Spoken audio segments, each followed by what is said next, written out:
చిన్నపాప చూసారా ఎంత ముద్దుగా హై చెప్తుందో. నెక్స్ట్ ఈ రోజు విషయానికి వచ్చేసరికి మా వినాయకుడి దగ్గర స్వస్తిక్ షేప్లో దీపాలు అయితే పెట్టారు. అండ్ ఈ రోజు విషయానికి వచ్చేసరికి మా అపార్ట్మెంట్లో ఉన్న విజయ్ బాలు గారు అండ్ ఫ్యామిలీ అయితే టిఫిన్స్ అయితే స్పాన్సర్ చేశారు. నిజంగా ప్రతి ఒక్కరు ఫ్యామిలీస్తో కిందకి దిగి చాలా ఎంజాయ్ చేశారు గైస్. ఈ రోజు అయితే అందరూ కలిసి పాటలు పాడుకుంటూ ఆటలు ఆడుకుంటూ నిజంగా చూడడానికి కడుపు నిండిపోయింది ప్రతి ఒక్కరికి కూడా. నెక్స్ట్ చిన్నపిల్లల నుంచి పెద్దవాళ్ళ వరకు టిఫిన్స్ అయితే చాలా బాగా ఎంజాయ్ చేశారు. టిఫిన్స్ టేస్ట్ అండ్ క్వాలిటీ కూడా చాలా బాగుందనే చెప్పాలి.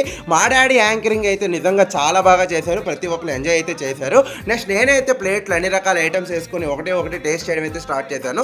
ఇడ్లీ స్మూత్గా అయితే ఓకే, కానీ వడ అయితే ఉంది గైస్, పైన క్రిస్పీగా లోపల మెత్తగా చాలా బాగుందనమాట. నెక్స్ట్ ఈ చిన్నపిల్లలు చూసారా డ్యాన్స్ ఎంత బాగా చేస్తున్నారు, ఎంత ముద్దుగా. హీరోయిన్స్ కూడా అంత బాగా చేయడము, నిజంగా చాలా బాగా చేశారు ఈ చిన్నపిల్లలు అయితే. నెక్స్ట్ పెద్దవాళ్ళు అందరూ కలిపి చిన్నపిల్లలు ఆడించారు గైస్, అది కూడా చూడడానికి చాలా బాగా అనిపించింది. నెక్స్ట్ ఇలాంటి మరిన్ని మోర్ వీడియోస్ కోసం మన ఛానల్ని సబ్స్క్రైబ్ చేసుకోండి. థ్యాంక్